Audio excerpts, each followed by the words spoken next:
The cream-colored envelope arrived on a Tuesday morning, thick and expensive between my fingers. I recognized Kathy's handwriting immediately. That precise, controlled script she'd perfected in private school. The one that always looked like it was judging you. My coffee grew cold as I stared at my name written in black ink. Mrs. Elaine Mack. Not Mom, not Mother. Just my formal name, like I was some distant relative she barely knew. I should have thrown it away. Should have recognized the warning signs in the weight of the paper, the way my daughter's return address was embossed in gold lettering.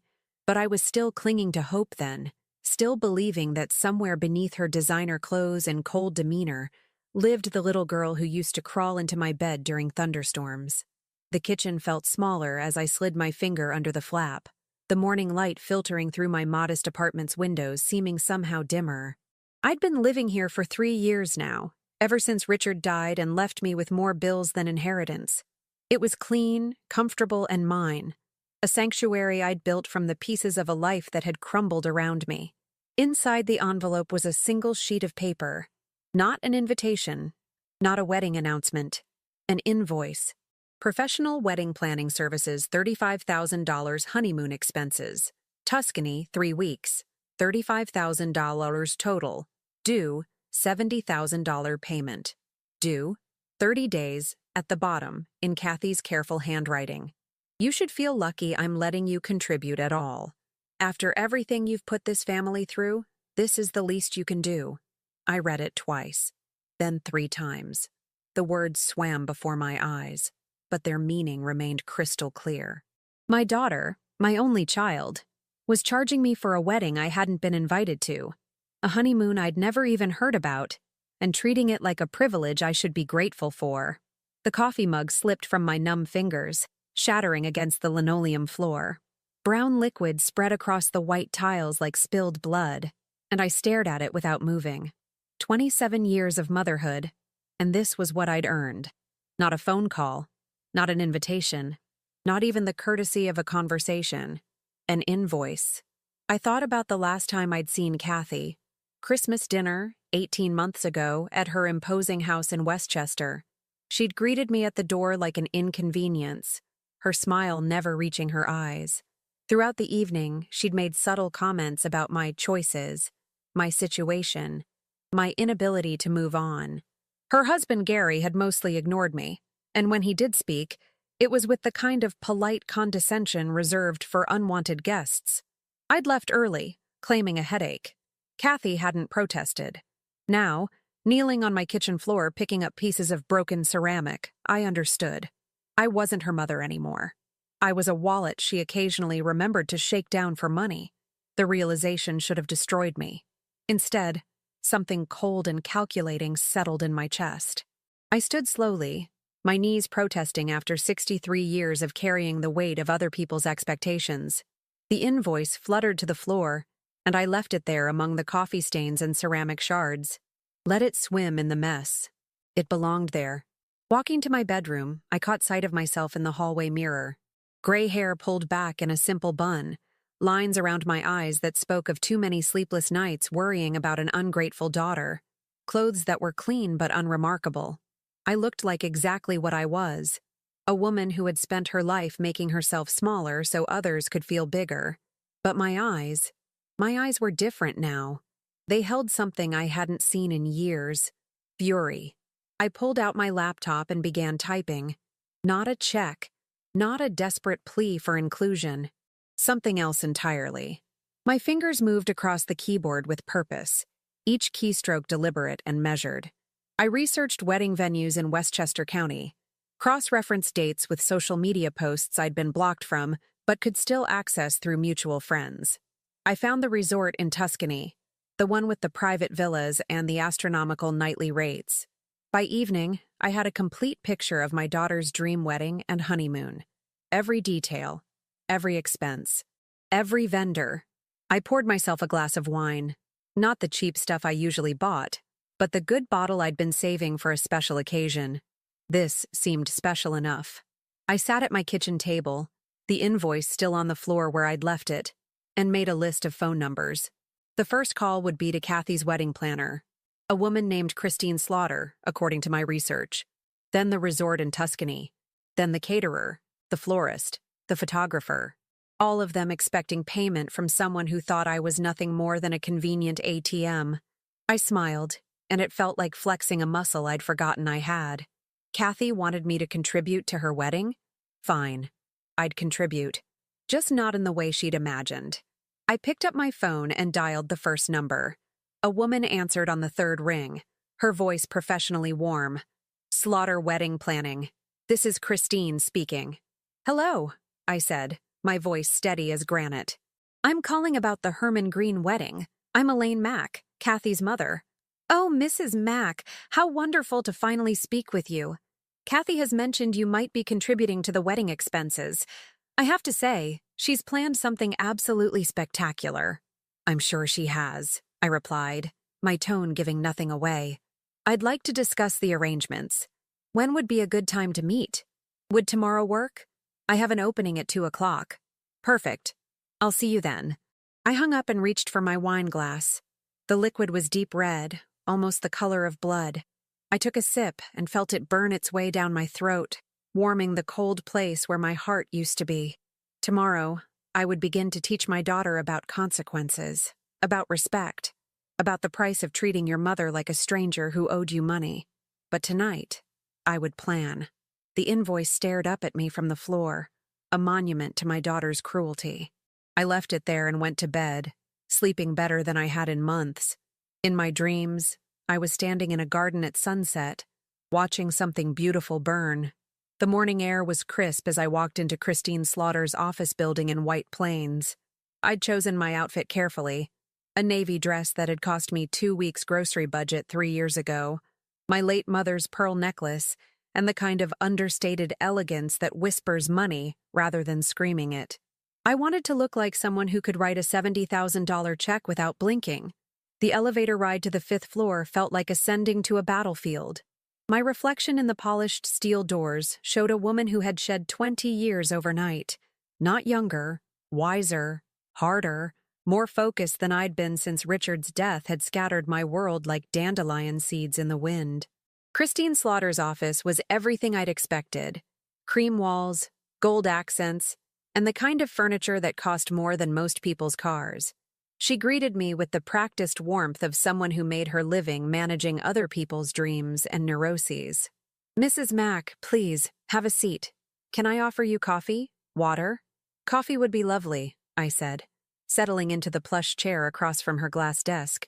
Through the windows, I could see the Hudson River gleaming in the afternoon sun, and for a moment I felt like I was looking down at my old life from a great height. Christine poured coffee from an elegant silver service, her movements fluid and rehearsed. I have to tell you, your daughter has exquisite taste. The Riverside Manor is simply stunning for an October wedding, and the details she's chosen, the hand-blown glass centerpieces, the imported Italian linens, everything is perfection. Tell me about the timeline, I said, accepting the delicate china cup. When exactly is the wedding? October 15th, just 3 weeks away now. Of course, Kathy mentioned you might be traveling, which is why you won't be able to attend. Her tone was carefully neutral, but I caught the slight uptick at the end, a question disguised as a statement. Something like that, I replied, letting my silence speak volumes. Let her wonder. And the honeymoon arrangements? Oh, that's going to be absolutely magical. 3 weeks at Villa Serenata in Tuscany. It's a private resort, very exclusive. They're flying out the day after the wedding. Christine's eyes sparkled with the kind of vicarious excitement wedding planners cultivated. The invoice I sent over covers the upgraded villa with the infinity pool and private chef service. Invoice? I set down my coffee cup with deliberate precision. I'm afraid there's been some confusion. The sparkle in Christine's eyes dimmed slightly. Confusion? I never agreed to pay for my daughter's wedding or honeymoon. In fact, I wasn't even invited to the wedding. The words came out calm, measured, but I watched their impact register on Christine's face like ripples across still water. Oh. She blinked rapidly, her professional composure cracking. But Kathy said, she told me you were eager to contribute, that you felt terrible about missing the ceremony and wanted to make it up to her by covering the major expenses. I almost laughed. Almost. Instead, I leaned forward slightly, my voice dropping to a conspiratorial whisper. Did she really? How interesting. Tell me, Christine, when someone commissions your services, they sign a contract, don't they? Well, yes, of course. And who signed the contract for this wedding? Christine's face went pale beneath her carefully applied makeup. Kathy and Gary.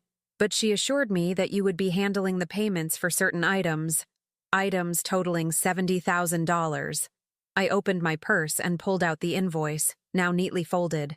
This arrived yesterday. No phone call, no discussion, just a bill, with a charming note about how lucky I should feel to be allowed to contribute. The silence stretched between us like a taut wire. Christine stared at the invoice, then at me, then back at the paper. I could practically see the calculations running behind her eyes. Deposits made, vendors paid, her own commission hanging in the balance. Mrs. Mack, I had no idea. Kathy presented this as an arrangement you'd already agreed to. She seemed so confident that you would cover these expenses. Did she pay you anything up front? A small deposit, $5,000. The rest was supposed to come from you this week, with the balance due on the wedding day. I nodded slowly, filing this information away. And what happens if those payments don't materialize? Christine's hands trembled slightly as she reached for her own coffee cup. Well, we would have to, that is to say, without payment, we couldn't provide the services. All of them? The vendors require payment before or on the day of service. The venue, the catering, the flowers, the photography, everything. Her voice was barely above a whisper now. If the payments don't come through, there would be no wedding. I sat back in my chair, letting this sink in. Kathy had built her dream wedding on the assumption that she could bully me into paying for it. She'd counted on my maternal guilt, my desperate desire to be included in her life, my history of saying yes when I should have said no. She'd counted wrong. Christine, I said, my voice gentle now, almost motherly. You seem like a lovely person, and I imagine you work very hard for your clients. This situation isn't your fault. My daughter has put you in a terrible position. What should I do? The question came out like a prayer. That depends. How much time do you need to make alternative arrangements? If, hypothetically, the funding for this wedding disappeared, for a wedding of this scale, with just 3 weeks' notice? Christine shook her head. It would be impossible. The deposits alone. Most vendors don't offer refunds for cancellations this close to the event date.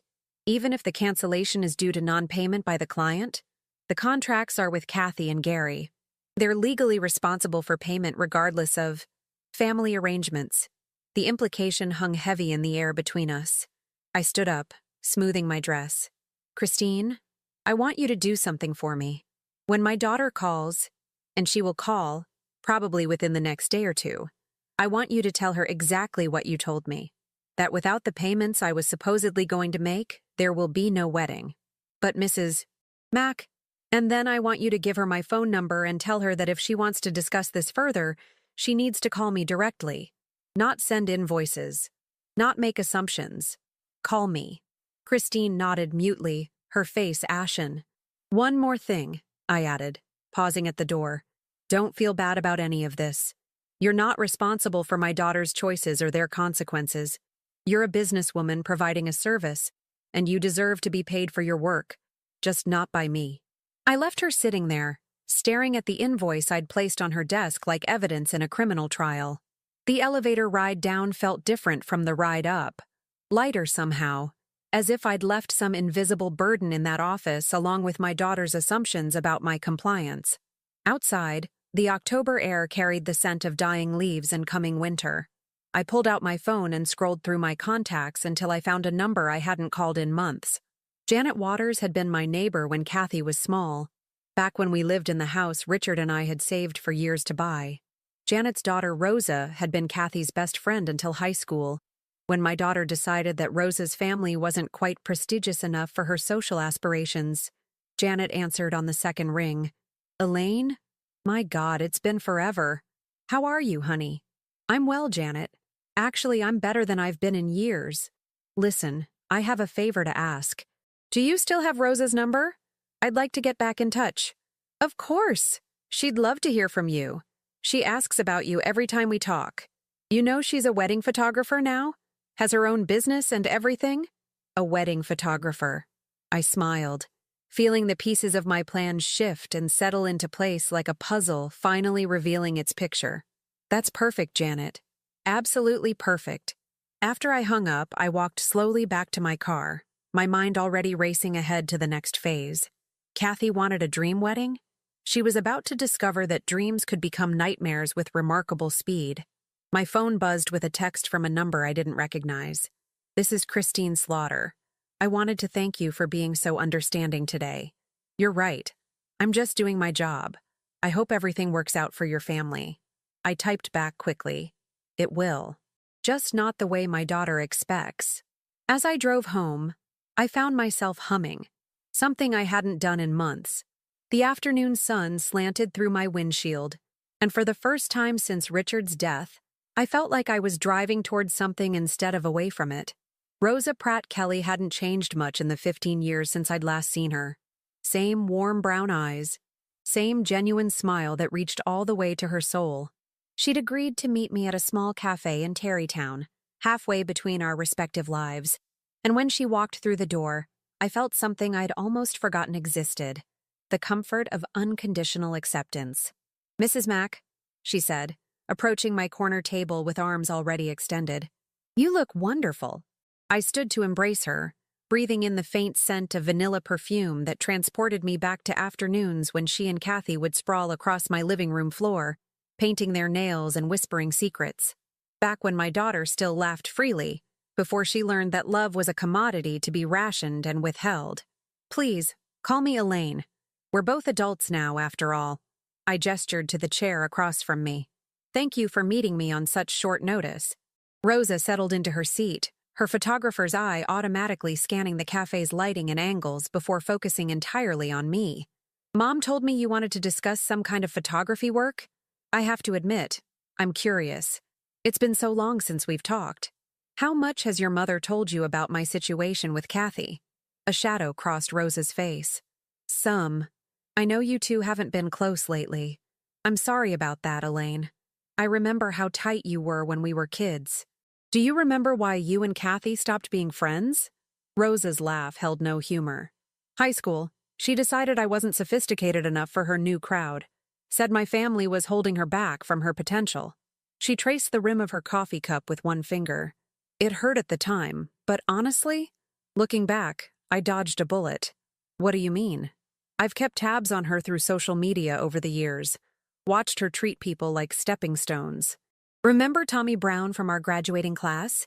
She dated him for 2 years, let him pay for everything, then dumped him the week before prom because she got asked by the quarterback. Rosa's eyes met mine. Some people never grow out of using others, you know? The waitress brought our coffee, and I used the interruption to study Rosa's face. She'd grown into herself beautifully.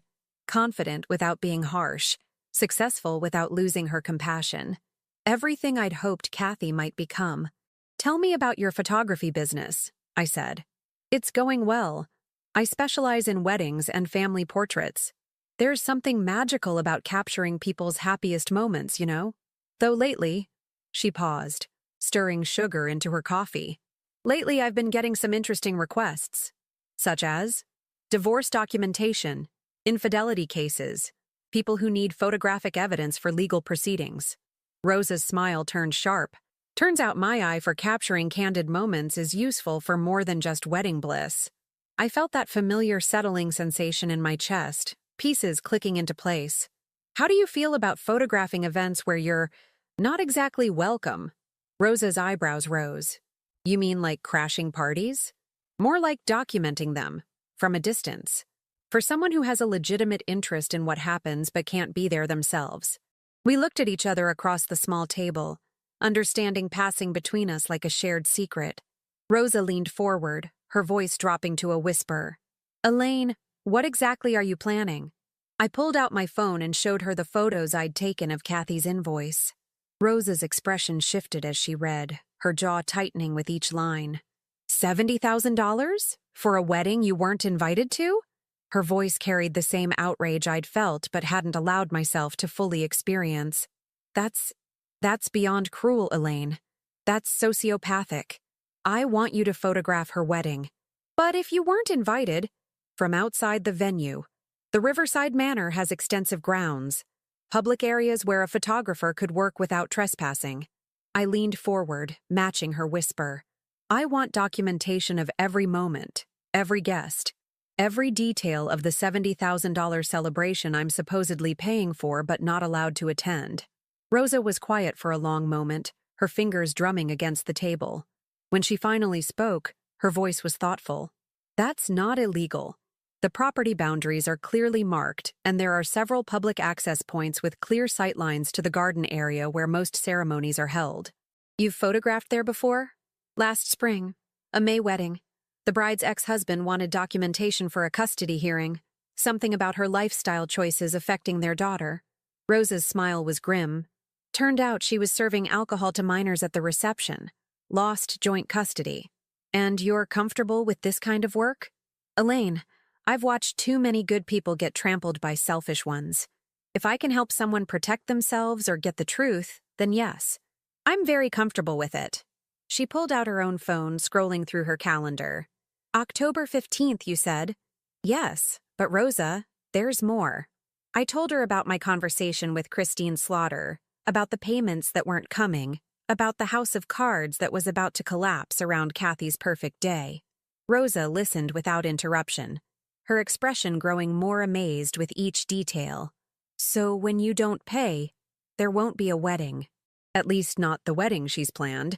The question is whether she'll find a way to salvage something smaller, more modest, or if she'll have to postpone entirely. Either way, you want it documented. I want proof of the consequences of her choices, not for revenge. Well, not only for revenge, but for my own peace of mind. I need to see that actions have consequences, even for people who think they're above them. Rosa nodded slowly. I understand. And honestly, after what she put you through, what she's putting you through now, I think you're being remarkably restrained. There's something else, I continued. After the wedding, or whatever happens instead of the wedding, I suspect there will be fallout. Phone calls, visits, attempts at manipulation or guilt-tripping. I want you to teach me how to document things properly. Audio, video, written records. I want a complete archive of how she handles not getting her way. You're building a case. I'm protecting myself. There's a difference. I met her eyes steadily.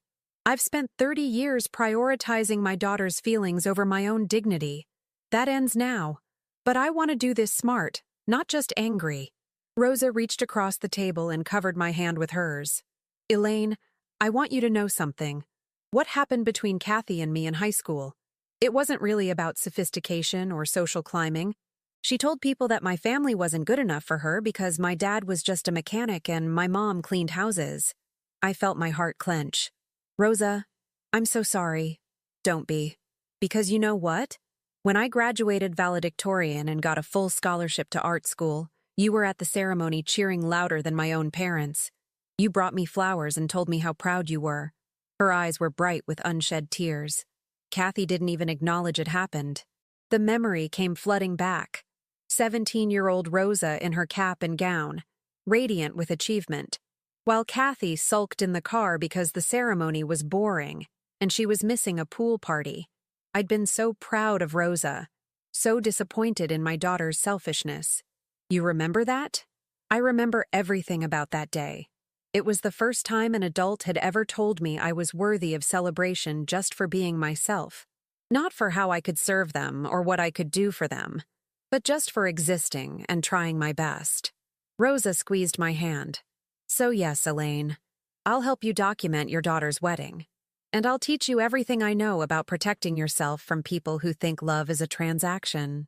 We spent another hour planning logistics, discussing camera angles and legal boundaries, contingency plans for different scenarios.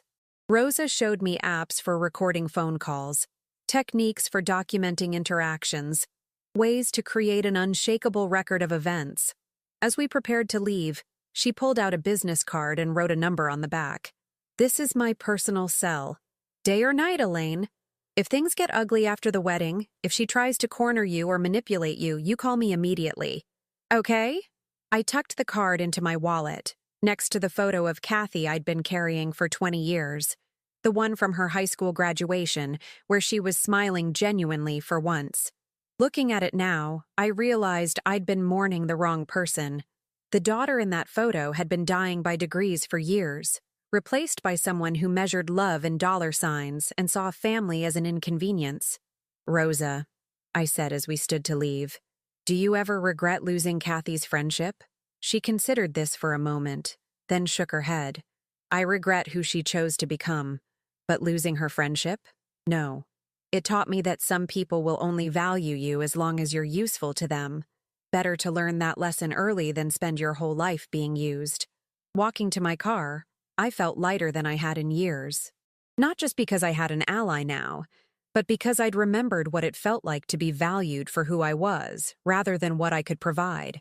Rosa saw me, not as a checkbook or a source of guilt or obligation, but as a person worthy of respect and loyalty. For the first time since opening that invoice, I smiled without bitterness. Kathy thought she'd found a way to extract money from me while keeping me at arm's length. Instead, she'd given me something far more valuable. Absolute clarity about who she really was, and who I intended to become. The phone calls started 3 days after my meeting with Christine Slaughter. Not from Kathy. That would have required her to acknowledge that I was a person rather than an ATM. But from Gary, her husband-to-be. His voice on my answering machine was tight with barely controlled panic. Elaine, it's Gary. We need to talk. There seems to be some confusion about the wedding payments. Call me back as soon as possible. I didn't call back. Instead, I sat in my kitchen with a cup of tea, listening to the message play 3 more times. Each repetition revealed new layers of desperation beneath his attempted authority. Gary Green had always struck me as the kind of man who solved problems by throwing money at them or delegating them to someone else. Now he was discovering that some problems couldn't be bought or delegated away. The second message came that evening. Elaine, this is getting ridiculous. Kathy is beside herself. The wedding is in 2 weeks. You need to call us back and sort this out. By the 4th day, Kathy herself finally condescended to contact me. Her voice was ice-wrapped in silk, every word precisely enunciated like she was speaking to a difficult child. Mother, I don't know what game you think you're playing, but it stops now. Our wedding planner says you're refusing to honor your commitments. This is my wedding day we're talking about. My once-in-a-lifetime moment. Whatever petty grievance you're nursing needs to take a back seat to what's important here. I played the message twice, marveling at her ability to make herself the victim in a situation where she'd tried to extort $70,000 from someone she'd excluded from her wedding. No acknowledgement of the invoice's cruelty. No recognition that she'd never actually asked me to contribute. Just outrage that I wasn't complying with her assumptions. Rosa called that afternoon to check in. How are you holding up, Elaine? I saw the venue this morning. They're still setting up for Saturday, but I heard the staff talking. Apparently, several vendors are demanding payment up front now instead of waiting until the event. Good, I said, surprising myself with the venom in my voice. Let her scramble.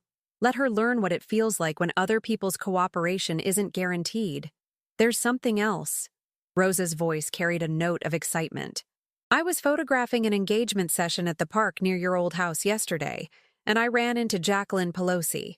Remember her? She used to live 3 doors down from you. I remembered Jacqueline, a sweet woman whose husband had died young, leaving her to raise 2 sons alone. We'd bonded over morning coffee and the challenges of single motherhood after Richard's death. She asked about you, Rosa continued. When I told her what was happening with Kathy's wedding, she got this look on her face. Turns out she works for the catering company that's supposed to handle the reception. My heart stopped. What did she say? She said Kathy has been an absolute nightmare to deal with. Screaming at servers during the tasting, demanding changes to the menu at the last minute, treating everyone like servants. But here's the interesting part. She also said the catering bill is $12,000, and they haven't seen a penny yet. They're one of the vendors expecting payment from me? According to Jacqueline, yes. Kathy told them her mother was covering all the major expenses and would settle up on the wedding day. Rosa paused. Jacqueline wanted me to give you a message. What message? She said to tell you that if you decide not to pay, she'll make sure the kitchen staff knows exactly why there's no reception dinner. She said after the way Kathy treated her people, they'd probably volunteer to cater your next birthday party for free. I found myself laughing, actually laughing, for the first time in weeks. The image of my daughter's carefully curated guest list, discovering that their elegant dinner had been canceled because the bride had assumed she could bully money out of her uninvited mother, was almost too perfect. Rosa, do you think I'm being too cruel? The question surprised me as it came out. Part of me, the part that had spent 30 years making excuses for Kathy's behavior, still whispered that I was the villain in this story. Elaine, do you know what cruel would be? Cruel would be showing up at the wedding uninvited and making a scene. Cruel would be posting the invoice on social media for everyone to see. Cruel would be contacting her friends and telling them what kind of person she really is. Rosa's voice was firm. You're not doing any of those things. You're simply refusing to be extorted. There's nothing cruel about setting boundaries. That evening, I did something I hadn't done in months. I cooked myself a real dinner. Not the sad sandwiches or microwaved meals that had sustained me through the worst of my grief, but an actual meal with vegetables and seasoning and care. I set the table with my good china, the set Richard and I had received as a wedding gift and saved for special occasions that never seemed to come. As I ate, I thought about all the dinners I'd cooked for Kathy over the years. Birthday dinners where she'd complained about the menu. Holiday meals where she'd criticized my cooking while helping herself to seconds. Family gatherings where I'd spent hours in the kitchen while she held court in the living room, accepting compliments on the meal she hadn't helped prepare. When had I stopped mattering in my own kitchen? When had I become the invisible woman who produced comfort and abundance for others while eating scraps of affection in return? My phone rang as I was clearing the dishes. The caller ID showed Gary's number, but it was Kathy's voice that greeted me when I answered.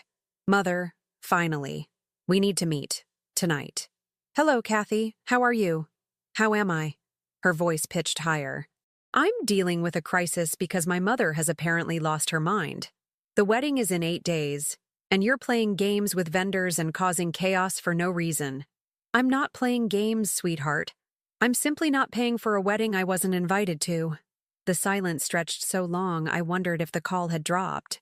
When Kathy finally spoke, her voice was deadly quiet. You weren't invited because we knew you'd make it about yourself. We knew you'd find some way to cause drama or make everyone uncomfortable with your situation. My situation. Living in that tiny apartment, wearing clothes from discount stores, talking about money problems all the time. Gary's family has a certain standard, and frankly, we weren't sure you could blend in appropriately. The words hit like physical blows, but instead of pain, I felt something crystalline and sharp settle in my chest. Clarity. Perfect, merciless clarity. I see, I said calmly.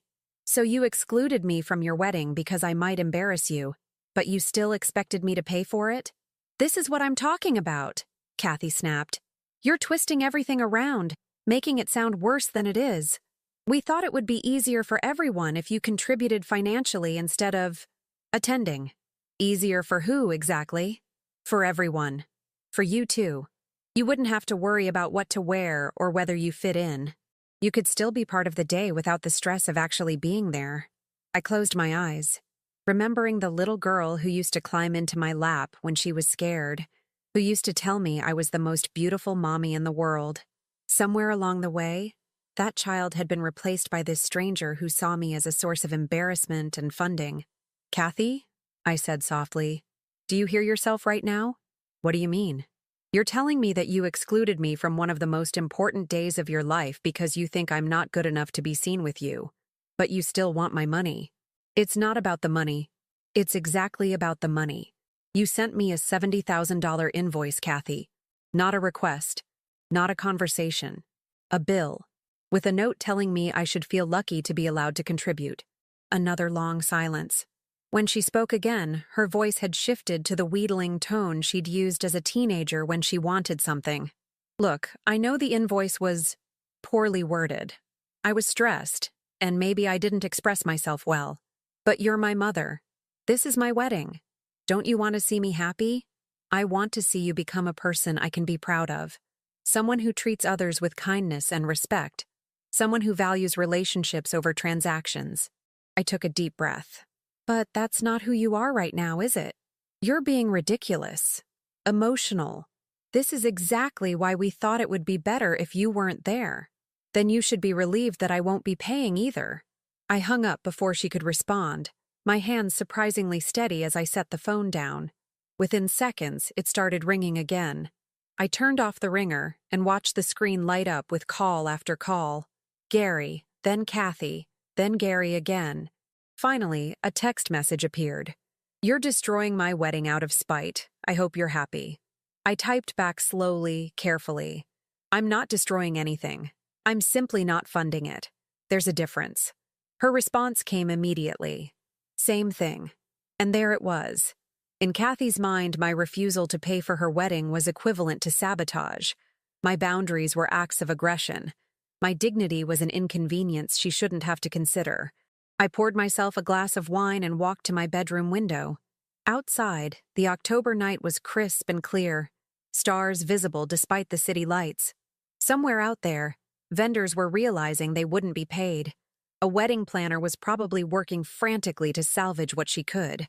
A bride was discovering that her assumptions about other people's compliance had been catastrophically wrong.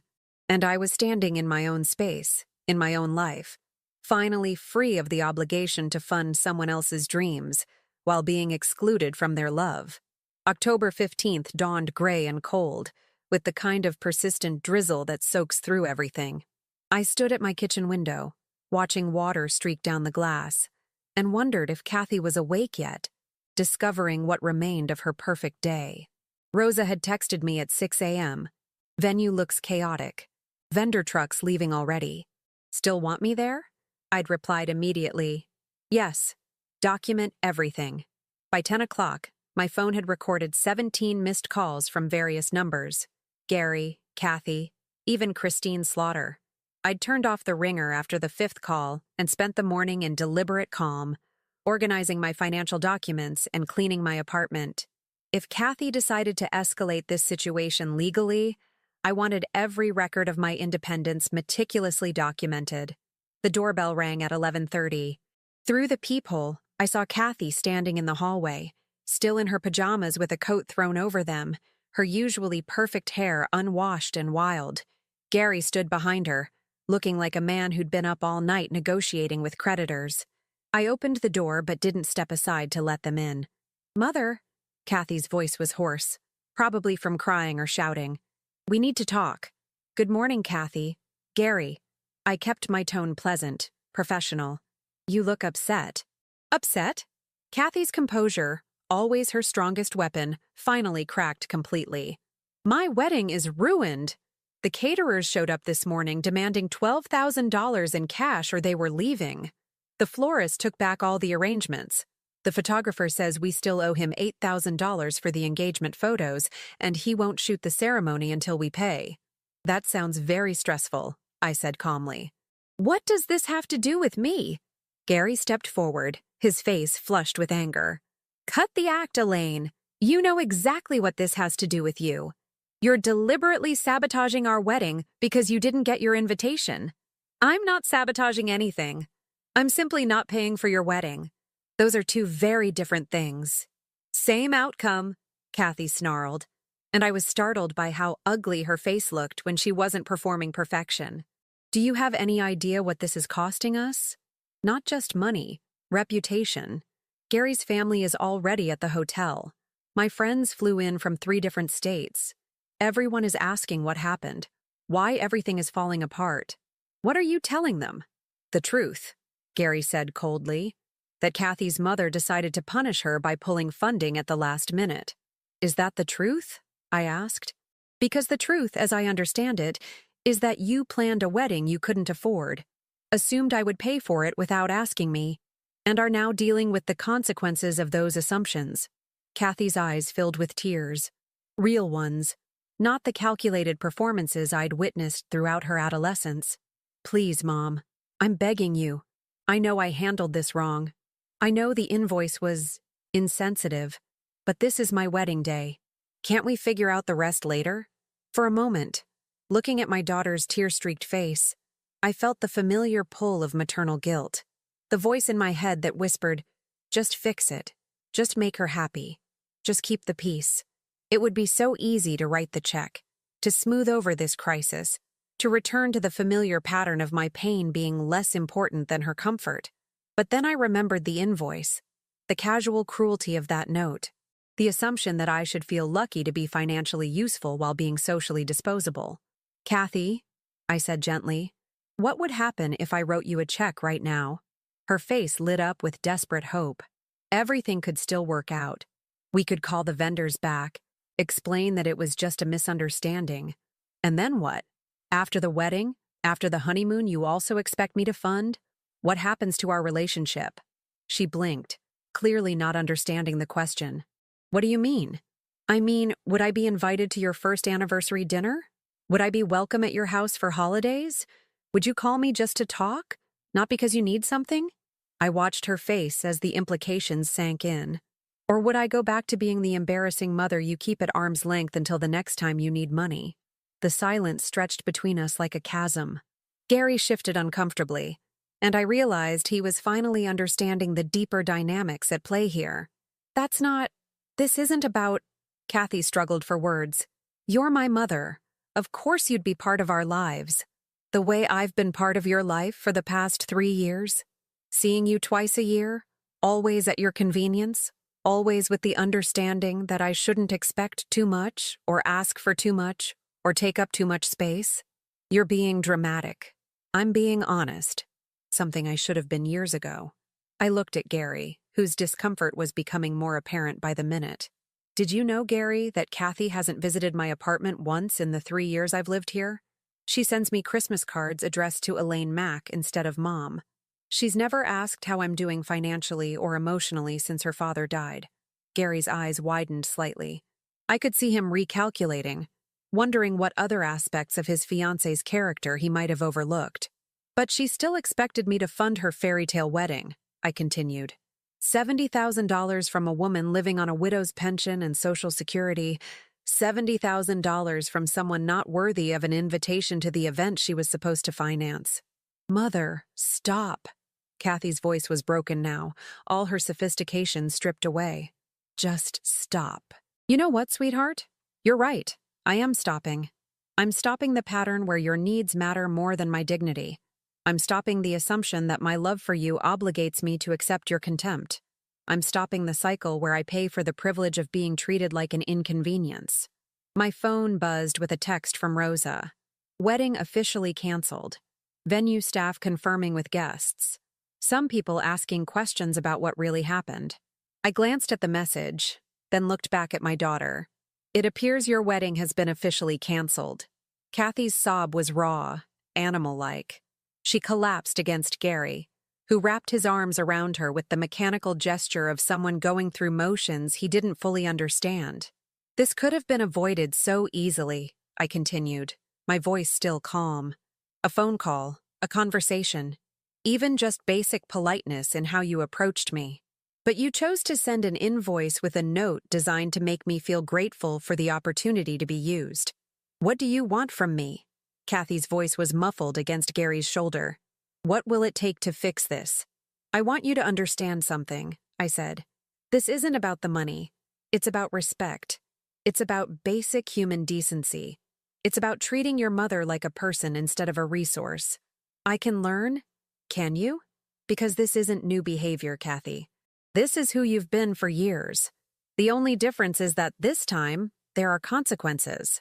Gary cleared his throat. Elaine, I think there's been a misunderstanding. No misunderstanding, I interrupted. Just a daughter who thought she could have her cake and eat it too. Who thought she could exclude me from her life while keeping access to my wallet. I stepped back and began to close the door. I hope you both learned something today. I hope your next wedding, if there is one, is built on honesty and respect instead of assumptions and entitlement. Wait! Kathy pushed away from Gary, her face desperate. What if we postponed everything? Planned a smaller wedding? One we could actually afford? What if I invited you properly this time? I paused with my hand on the door. And why would you want to do that? Because you're my mother, she said, as if that explained everything. Am I? Or am I just someone you share DNA with who occasionally proves useful? I met her eyes steadily. Answer honestly, Kathy. If I couldn't contribute financially to your life, would you want me in it at all? The fact that she had to think about it told me everything I needed to know. I thought so. I said softly. Goodbye, Kathy. I hope someday you figure out the difference between loving someone and using them. But I closed the door and engaged the deadbolt, then leaned against it listening to their voices in the hallway. Gary's low, urgent tones, Kathy's broken sobs. After 10 minutes, I heard footsteps moving away, then the ding of the elevator. My phone rang immediately. Rosa's number. Elaine? I just saw them leave your building. Are you okay? I'm perfect, I said, and realized I meant it. How did the documentation go? Comprehensive. Vendors leaving, guests being turned away, a very public meltdown in the parking lot. I got it all. Rosa paused. There's something else, though. About an hour ago, I got a call from someone named Janet Waters. She said you'd given her my number. I did. What did she want? She wants to hire me to photograph her 50th wedding anniversary party next month. Apparently, she's been telling everyone about my work. Rosa's voice was warm with excitement. Elaine, I think you might have just changed my life, too. I walked to my kitchen window and looked out at the October afternoon. The rain had stopped, and thin sunlight was breaking through the clouds. Somewhere across town, my daughter was learning that actions have consequences. Somewhere else, vendors were explaining to their next clients why contracts exist. And here, in my small, clean apartment, I was learning what it felt like to value myself enough to demand respect. For the first time in years, I felt like I was exactly where I belonged.